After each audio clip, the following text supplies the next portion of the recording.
Hello and welcome to the Bourbon Bear, and back by popular demand, we have Bondo's Bets Week 1. How are we feeling, Bondo? Well, I was formerly known as Bondo.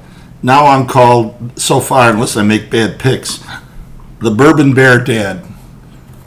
But I'd probably still go with Bondo. I think you go with Bondo. Bondo's Bets just has a ring. Well, Bondo's Bets are, but maybe as my introduction, I'll be, just for once, the Bourbon Bear Dad, and formerly known as Bondo. Papa Bear. Papa Bear. Love the honey. I'll be Papa Bondo Bear. So, obviously, Bondo's Bets had some success last year. There's some great picks. Now this year, the fact that we have a scoreboard coming in the mail, week 2, we will have it officially be marked on the background of the video, but how are you feeling about this year as a whole for Bondo's Bets? Well, last year was an incredible year. I know with all my fan mail that's been processed, and you've been waiting for 9 months to get me back from my 39-30 record last year and 11-6 in the playoffs, and then of course the Super Bowl win. But I'm back with vengeance. I'm coming back. I got a new headset. I call plays. So this year, though, you will have your picks being audited in the background. So you're feeling good. I know last year people were trying to find them. We've committed to every week having a Bondo's Bets this year, so we got to deliver. I'm an open book. I'm an open book. I'm proud of my stats. They weren't audited all the time, but I audited them the best I could. Yeah, that's all that matters. But turning you to the real topic, though, is the Chicago Bears. Yes. So, Bondo, we're going to go right into it, mainly because I know we got to get to the bets themselves. But the Bears, a lot of changes on this team, this roster, this coaching staff. Putting you on the spot here. I said on the previous video, 10-7 was my prediction. Let's hear it. Well, I'm going to inundate you with a lot of stats coming up, but I'm going 9-8. 9-8, playoff fringe. Then they might not playoff make it. Fringe may not make it. They definitely have improved, and defensively, I'm so excited. And rookie quarterbacks. I might as well start with this stat. I mean, you guys are going to go crazy, but the Bears are favored by 4.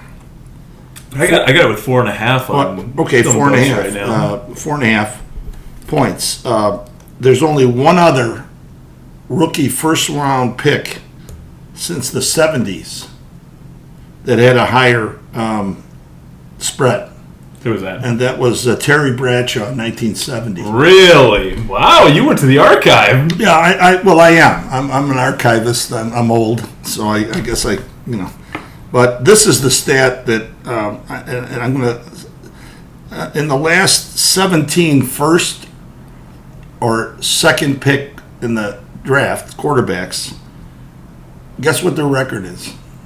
I have no frame. I don't know. 1-15-1. Really? And that's why I put it at 9. I'm not just a pretty face. I go deep in my analysis, and stats from Terry Bradshaw, who's like 80 now. But I just think, I look at Jim McMahon, his first year, and his first game, and I look at other quarterbacks. Mostly, I think the only one that won was Carr. Okay. And back in 2002, I believe it was, or 2012. I didn't write that stat down, but. I feel 9 wins will keep the coach's job, and we need to see progress. So before we get into the coaching, because I'm with you too, I think a winning season just means you're righting the ship. But do you think with that record they have a shot to make the playoffs? Because I would say no, you're not cutting it in the NFC North with a 9-win team. Well, I agree, but if we see the progress that we saw at the end of last year. Again, I just go back to a rookie quarterback, which is always a tough thing to. It's tough. I mean, the game has gone so fast for these guys, and every one of these rookies say the game is incredibly fast. Oh, yeah. And I think he's going to be the savior. I think he's going to be the best quarterback since Sid Luckman. Nobody knows who that is, but that was in the 40s.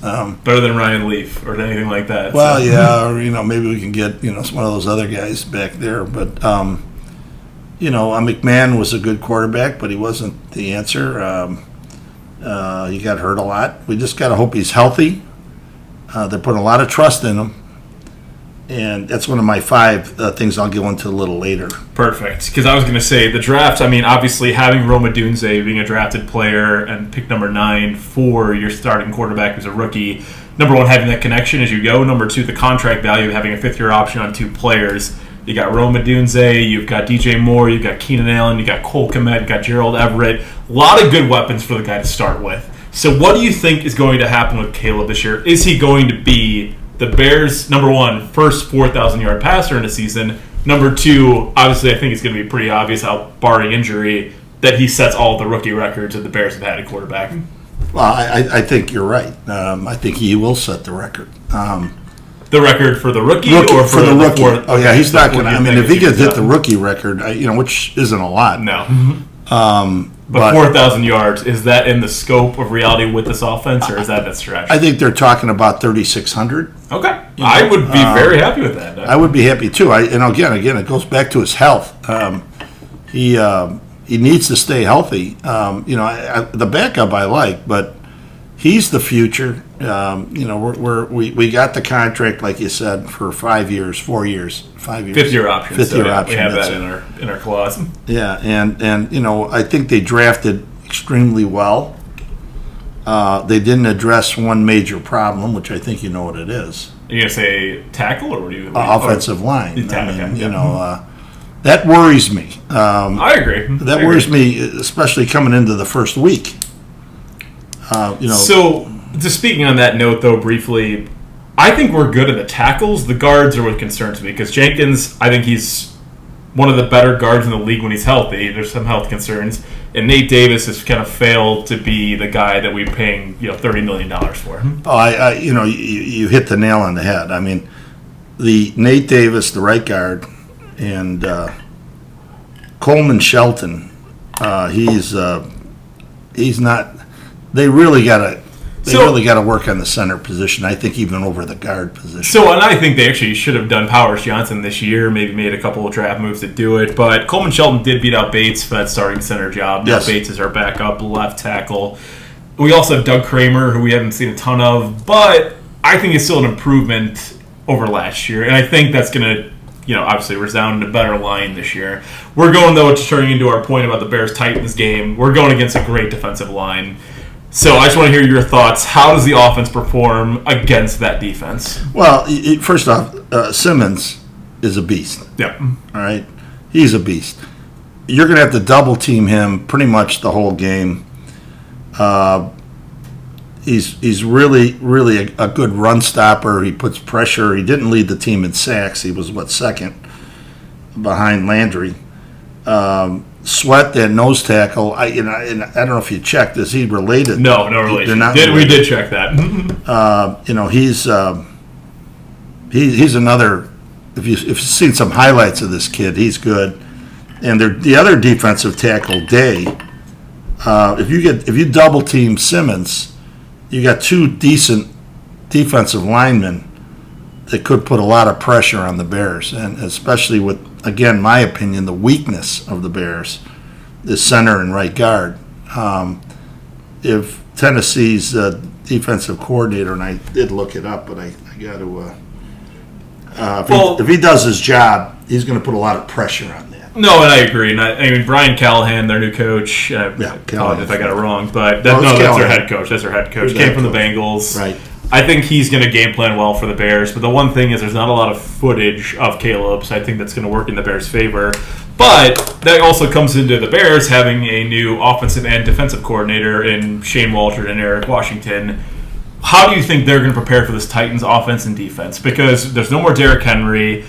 Hopkins might not play. That's still TBD. It sounds like he's questionable, a true questionable, where they said he'd be out 6 weeks. We're on basically the border of that window. Ridley and Burks and Spears and Pollard at running back. There's still weapons there. I just don't think Will Levis is the guy that can beat a good defense. Well, you're stealing a lot of my thunder. And I noticed you already finished all your bourbon. Jesus. Oh, I can get another glass if you want to go on a solo. solo. You are the bourbon bear. But, no, I'm going to Hopkins' knee, I know he's questionable. I doubt if he plays. Ridley is a stud. He's good. We need Jones to stop him. Jalen Johnson. God damn it, Johnson. I'm sorry. He's got to stop Ridley. They still have DeAndre Hopkins. Well, that's what I was saying about Hopkins. He might not play, though. That's a question. Right, but I think Brisker can cover him. Well, it would from be the safety side. For deep threats, I deep agree threat. With that. Yeah, I think that especially with a knee. If you got a knee injury, you're always going to be. But the Bears have two of I would consider I don't know if it's fair to say the best linebacking core in the NFL, but it's up there for top 5. The questions we have are an edge, and I think Austin Booker is really going to be that answer we have to complement Sweat. We also traded, I always forget his name, the guy from Seattle. We just got as a pass specialist. Right. But I think we're making improvements in that department, and then Dexter obviously looking to play with Billings, completing that run game defense. I think people are going to be shocked by how good this defense is week 1. I really, especially the way they played at the end of last year. Yep. It was so much fun, and it saved Eberflus's job. It saved his job. I agree. And what we saw at the end of the year was, I thought, so exciting because we were all looking. Everybody in Chicago was looking forward to this. You listen to sports radio, you listen to us talking, you listen to your friends. The Cubs hanging in there, but the White Sox, historically bad major disaster. But this is the time of year when, and I know that we're all Bear fans, but it's exciting. Now you're going to say 9-8. Is that exciting? I hope they do beat it because last year I said they were going to be 8-9, and of course they were 7-10. Yeah. Mm-hmm. But I just want to see progress, and I think that's.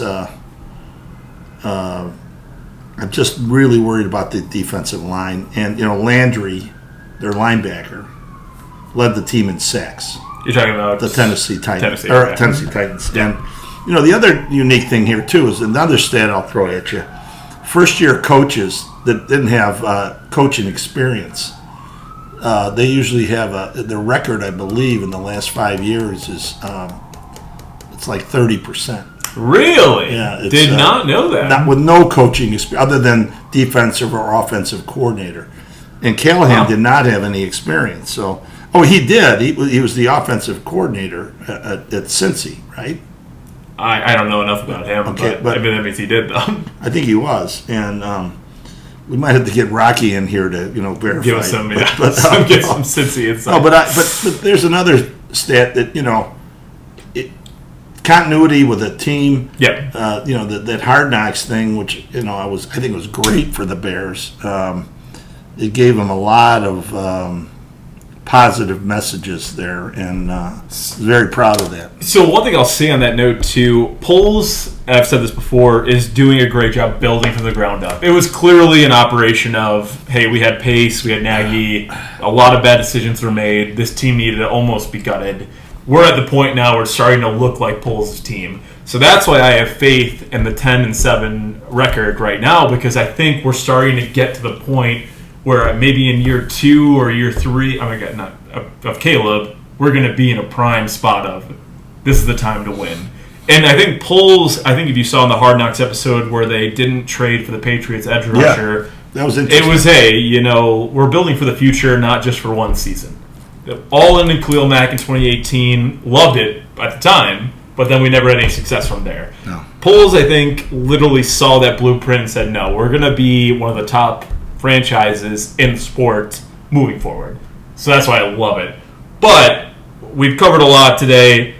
I want to get to one more note before we actually get your bets, but we've got three. I got a lot more to talk about. So you're not. I can go pour another one. You're good. Going right. I'll be right back. Well, I'm a pro. There we go. He's got the headset. I just want to know why isn't the headset working? I'm not getting any feed from my audience. My guys. But I just want to give a couple of things on Caleb. We talked briefly about him. He needs to get the ball out very quickly with that defensive line. Secondly, he's got to do it better than Fields, which I think he can. And, he's got to be accurate when he's moving out of the pocket. Fields, that first year when he was running like a madman was fun, but that's not going to win in the NFL. No. And he needs to establish the run. We didn't talk about Swift. I think this kid's going to be great for the Bears, all right? Herbert is a known commodity. I just don't want to have Swift hurt. He did wonderful things at Detroit. The Bears need to establish the run, take pressure off Caleb. They got to get him out of the pocket, and he's got to get the ball out quick. And what's the Bears' biggest asset on offense? Caleb right now is your biggest asset. No, it's wide receivers. Oh, you mean your biggest strength? Yeah, your strength. I'm sorry, your strength. I'm Italian. I misspeak sometimes. Maybe I have a little more bourbon. There you go. But I think the wideouts is the I've been a Bear fan forever, but let's just say from the early '80s, this is the most exciting wide receiver core we've ever had. I agree with that. And I wouldn't say the best running backs, but I'll say the best wide receiver ever.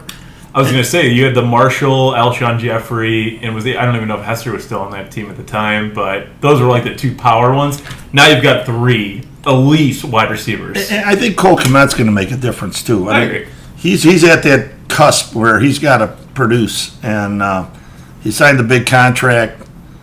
Tight ends are so important in the NFL. You see all that position now is exploded, and I think he's going to have a really good year too. I mean, it's going to be hard to give everybody the ball, but exactly. But again, winning cures everything, and if you can win, and some of these guys aren't getting the ball as much or whatever, it will rejuvenate them into a better team. So, and I agree with that, but one thing, winning means winning the division. That's where you want to start. You don't want to be the wild card. Obviously, having the home field advantage, having the 7 seeds this year, changed it up that you want a 1 seed. I don't think that's in the realm of possibilities for the Bears this year. Would love to be pleasantly surprised, but looking at week 1, you got Packers, Eagles, Lions, Rams, Vikings, Giants. The Vikings-Giants game, the Vikings obviously got kind of shot in the foot with their quarterback being out for the year. We'll see how that goes. Got rid of But Kirk the other Cousins. 2 are kind of interesting games that could go either way. The fact that the Eagles are at home in Brazil, though, I think is kind of like the Pack walked into a lucky situation there. But do you think either of those teams can lose this week? I don't want to go with spreads. It's not going to count towards your bets unless you have them. But. They're not on my best bets, but I mean, Detroit's going to be the team to beat. I mean, I'm not afraid. For some reason, I'm not afraid of Minnesota. I think Love. All right, Bear fan. I'm a Bear fan. I think Love's overrated. I know he had a wonderful year last year, but 1 year's not going to make it. I mean, the Bears, if they can beat Detroit, and I believe they're playing on Thanksgiving Day in Detroit, which is always a So I just nightmare. want to bring up that schedule, though. So we don't play the NFC North till week 11. Yeah, Which is wild. Yeah. No, I thought Yeah, it's that late. that late. That late. Wow. Week 10 or probably 11, a I don't first. have the schedule in front of me. It's 10 or 11. So you got... What, you're not doing your homework? You've got literally some games you got to win before you get into the conference beatdown of, that's where it's going to be a fist fight to win games against your own division, like your own conference. But that's huge if the Bears get there. I think I said it in the other pod, but if they get there with 6 wins, you beat the Vikings twice, Packers once, Lions once, that's 10 wins. Right. And I think that's very doable. But you also need to be watching these Packers and Lions. Again, the Vikings, I don't think we have to worry too much about them. I think their odds are plus 670 to win the division right now. Wow. Which is almost insane. The Bears are sitting at around 320 right now. 300, yeah, I saw The that. Lions are 130, I want to say. Packers around 200. So, I mean, it could be any one of those 3 teams' games right there. And what's so important with Detroit, if Goff goes down, and he has in the past, he, of course he's a Super Bowl winner. But if he gets hurt, and Goff never won a Super Bowl. Oh, he didn't win He with the lost Rams? in the Super Bowl. He lost. Oh, no. I thought he won. No, Stafford got traded. That's the year. Yeah, that's right. So no, it wasn't Goff. Oh, okay, that's right. Another mistake. I got to do better homework. But he is a year older. I know he had a hell of a year last year, but it's hard to repeat, a great year at quarterback unless you're the super quarterbacks like Mahomes, Brady, any of those guys, but winners. But I agree. I'd love to see them win 10 games. If they can win 10 games, I think they could sneak in the playoff. 9 won't do it, but I think 10 you're in. I think 10 you're in. I think the North could realistically send 3 this year, which is that would be a wild thing to see. Yeah. Because I don't think the South sending more than 1. The East, maybe Eagles and Cowboys. Commanders, I think in the future will be better, but I don't think this year. And then the West, technically the Rams and the 49ers are right there, but we'll see. We'll see that. I got a question for you. The Bears receivers, they have Snead, you know that, from Kansas City, one of the best defensive backs in the country. And he probably will be going after DJ Moore, in my opinion. I mean, he is their stud defensive back. So that's where I'm actually more interested about how they're going to play that, because obviously Rome can play a 1 or a 2 spot. DJ can play a 1 or a 2 spot, and also the slot itself. And Keenan's primarily a slot, but can also play outside if you need him. Yeah, he could. So I don't know if he's going to go side of the field or if it's going to be cover one guy in particular. What do you think there, actually? Well, I think that you want to throw away from Snead, all right, because he's probably their best defensive back. I think by far. I think the Tennessee defense weakness is the defensive backs. Okay. And if we can make our strength, which are wide receivers, in my opinion, I know we got to run the ball. I told him we got to run the ball. We got to get Caleb out of the pocket. We got to have these short, accurate passes. You can't, then he can open it up. But I would attack the other, and I wrote the name down, but I can't read it. They did get Jones from L.A., sack guy, the linebacker, and he's a stud too. But I think their weakness is defensive backs, and we got to exploit it. I completely agree with that. I think Caleb, the fact that there's no tape on him right now is going to work really in his favor. One bold prediction may I make on this podcast? Yes. The Bears will have 1 defensive touchdown on Sunday. Well, I think that secondary is going to confuse Will Levis, and the pass rush will succeed to the point where maybe it won't be a defensive touchdown, but I'll hedge my bet here. Defensive touchdown or safety. So the defense will score you points directly. Well, what are your thoughts on that? I 100% agree with you. I'm not necessarily going to say it's a touchdown, but they will turn it over in the red zone. Okay, you turn the ball over in the red zone. That's a good way to put it.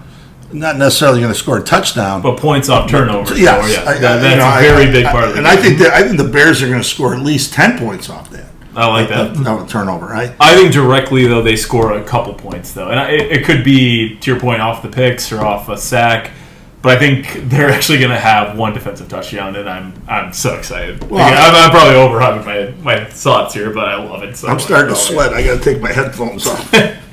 But that new wrinkle there. But no, I agree, Luke, and I think that, or Bourbon Bear, I should call it. But no, I agree with that, and I think I know we got a lot to cover, but I want to go over a couple little things here, if you don't mind. Will Levis, second-year guy, 8 touchdowns, 4 interceptions last year. All right. God, that's almost wild if you think about it. Yeah, I know, but he only started the last 7 games, I guess. He still hasn't proved himself. Okay. I agree. And I know they're high on him, and I know he's got a great arm, and I know he was the 30th pick in the draft 2 years ago. No, he went second round. Did he go second round? He went second round. Well, he was a day 2 I thought he was pick. 30. No, he was 30, day 2. 33 or something like that. Yeah, well, that's second round. Okay. Well, maybe that's right. Maybe it was second. I think it was. I wrote down 33rd pick. But I'm not afraid of him. I mean, I think our defensive line is going to put some pressure on him. Our backs will put pressure on him.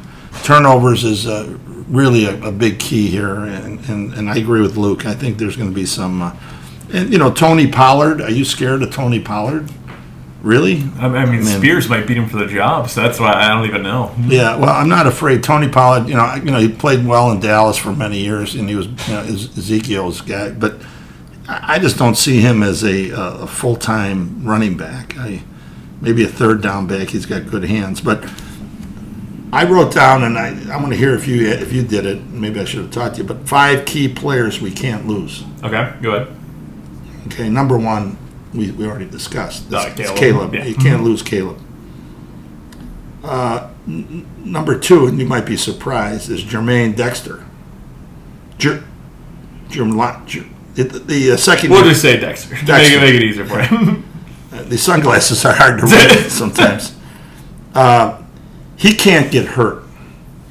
They're putting a lot of pressure on him as a second-year guy, the number 2 pick last year for the Bears. I agree with that, mainly because Pickens did not play much of last year, too, so Dexter does have to do a lot more work than we thought he needed to do. And right now, the Bears are in a weird spot where there's talks of Micah Parsons trade. I don't think that's going to happen this late into the, before the season starts.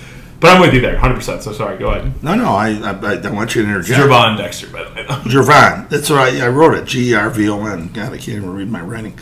The third player, the key player, is DJ Moore. He's a leader. I agree with that. He's always been a leader. He was wonderful with the Bears last year.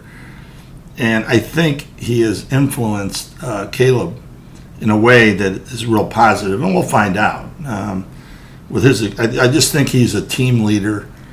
And I just like the way we can't lose him. And of course, Sweat, we can't lose him. He's going to. Oh, we talked about this, me and Fred. If we lose Sweat, we're in some massive trouble. It'd be a big loss. I really am worried about that. I mean, he's a hell of an athlete. Led 2 teams in sacks last year. Which is a happened. Stat, but Never. And then Darnell Wright is my 5th key player we can't lose. So you bring up Darnell, and I think he's going to be much improved. Last season, he did have his growing pains in the NFL. Yeah. That was still technically a very high pick, though.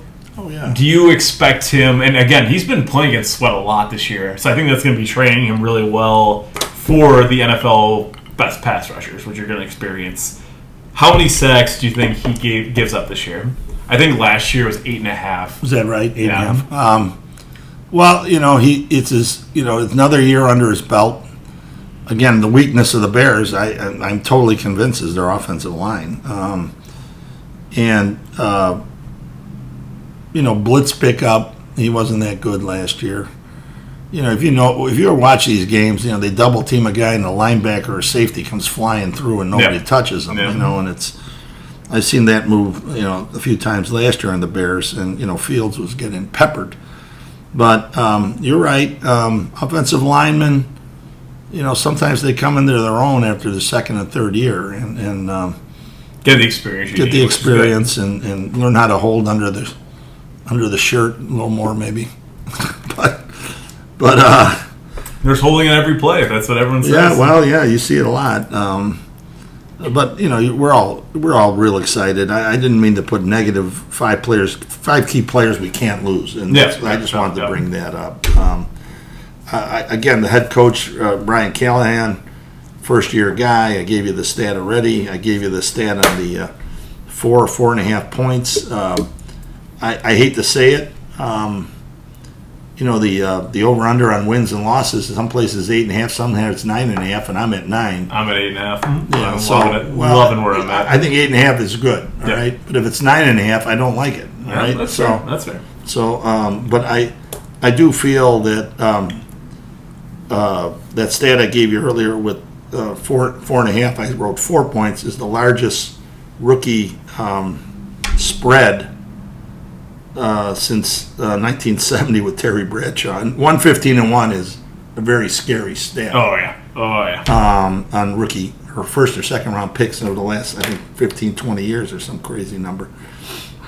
But going back to last year, 39-30, which I will put on the board, by the way. and my 11-6 or 11-7. I may have an accounting error there. But, So we're getting into bets. We're going. Well, in? we got to go for the. That's what We're going in. I'm writing down. So next week we'll have them. I'm a man of the people, and everybody knows it. So I'm not here for my health. I'm here to help my friends make money, and we're going to build this thing up so big this year that the world will know Bondo's bets. the- That's what we want. the world. It's going to be so big this year that. But you want me to start with my picks?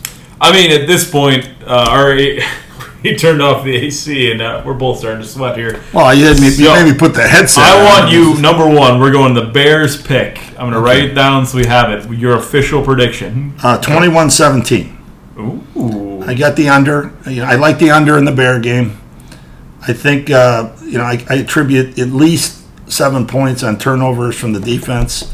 I think the Bears come in and score a touchdown late and win 21-17. Okay. So they do not cover the 4.5. That's interesting. Well, you got to get it at 4, and then you got to push. Now the point. I do like the money line. It's 180. I do like the money line. The 4 is a lot in the NFL. 4.5 is even worse. That's a dreaded move. But I do like the money line, but I do like the under. I know a lot of people think it's going to be a higher scoring game, but you got two. I think it's too good. I think you're right there. I think it's two good defenses. Yeah, 45 points. That's a lot of points. In my pick, I had the Bears at 27, Titans 10, so it's still under though. Mm-hmm. So I'm with you on the under. I think the under is probably the safest bet you can make. The Bears are going to run the ball. I mean, they got to establish the run too. So I'm not afraid of that. All right. So our one Bondo bet, the guaranteed Bears. We got 1, 2, and 3. Well, I like the under better than the unless you go money line. Okay. I mean. Well, the Bears, you got to tell us the Bears game. Yeah. Well, I have to. You're right, because I will.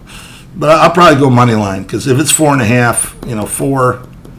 But that's right on the number I'm talking about. So, you want the rest of the picks? Or we gotta get your picks in. We gotta have them. We got 3 picks you owe us. No, I got bets for the new listeners. Yeah, well, the Bears game and 3 NFL picks. We've been tracking them all season. But I always give a bonus if you want the bonus, because I love all you guys because you watch. But tomorrow night I like Baltimore +3. All right. Here's a game that I really like. I like Atlanta -3. Here's a team we don't talk much about, and I like them. Tampa Bay -2.5. Grant took them in Survivor. Maybe he's seeing something you're seeing. Well, I think they're. I know their receivers are older. Evans is older, and the guy we got in our fantasy, Godwin. But I do like them. I think they're improved, especially on the defensive side. And then interesting pick here. I hate the coach. But I think the team has improved, and I think he's going to have a big year as Herbert of the Chargers. I like the Chargers -3. So your bonus will be the Chargers. Yeah, my bonus is the Chargers. So Baltimore, Atlanta, all 3-point, 2.5, 1, 2.5, 3 threes and a 2.5. And I wish you all lots of money. And that's all the time we have today at the Bourbon Bear. Hope you had a good one, and bear down as always. All right, bear down. Let's go Bears. Defense, defense, defense.